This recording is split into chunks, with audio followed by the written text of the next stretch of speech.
I would say, first of all, I'd say, well done for breaking away from a toxic relationship. Also would say to you, how amazing that you tuned in and you could hear your ex's higher self, because the amount of work that you've done on yourself and communicating with the higher self, which is amazing, that you know that you're able to receive that. So that's good, well done. On a soul contract level, that literally this had to happen.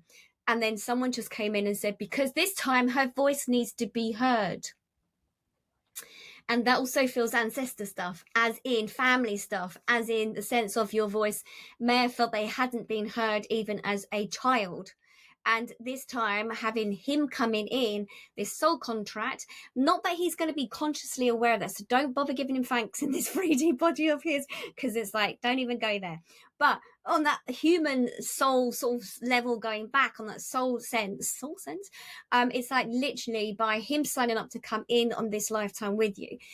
Now, he's not at that stage that he's going to learn much from this at this moment in time.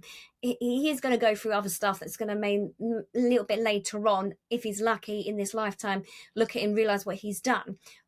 Maybe not. I'm not really seeing that right now. But for yourself, going through that relationship has taught you so much about yourself. You're really stepping into those shoes, who you'll want to become, and you are moving forward, and I can see it.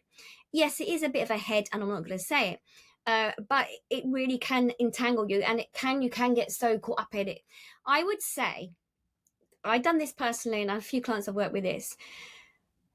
Your higher self, so with my situation, my ex, I asked my higher self to help me to understand the situation better, while he was tearing my eyes out, literally ripping everything I had money financially away from me.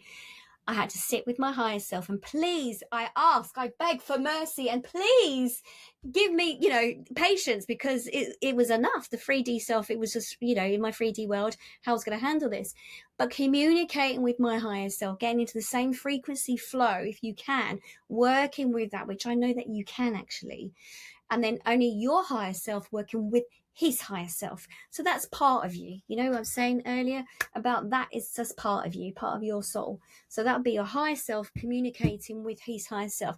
Let them get on and have their conversation. You don't need to get in the middle of that. And then with yourself, it's like finding your peace, your space. That's going to be really important in keeping your frequency, your alignment. And this is what they were talking about earlier, about alignment, helping you to feel centralized, helping you feel grounded, helping you to find your own space for you. That's really, really important. So when you go into meditation or when anything happens, you can deal with all that stuff then. And then you go, no, I'm now human. This is what's happening for me right now. Use that as in that passion in your gut, so that you're going for that transformational shift. It is, everyone says this, like the caterpillar, the catalyst, but it is a catalyst for change. What you are going through right now, all that, caterpillars don't have nerve endings, so they don't feel anything. It's not that I personally have asked a caterpillar, but apparently I've read that caterpillars do not have nerve endings, they can't feel pain. But with yourself, it's that catalyst that you're going through, all the juices and all the glunkiness and the stickiness and the darkness. That's your change within that cocoon, what's happening for you right now. And you will evolve out of it. But don't lose yourself in it, as in don't allow it to sort of wrap you up in knots like a spider web. I don't know why they're doing that, like a spider web, and get entangled. It's more, I see it as this is a process. And when it becomes too entangled, when it's too much, then you need to take time out. And that's not going for, I'm saying this generally to everyone, with alcohol for everyone and for drugs for everyone. Literally, when we go down that avenue, you're reducing your frequency level, and then you are actually opening up and going, hey, I'm gonna have a party here, does anyone interested? And then you are bringing in the entities, and it gets darker, and you can get depression and stuff like that. So I would say, for anyone listening to this, it's like, no, meditation is the better way. Or if you want to shift your energy, music, or go out in nature or something, change your shift of energy.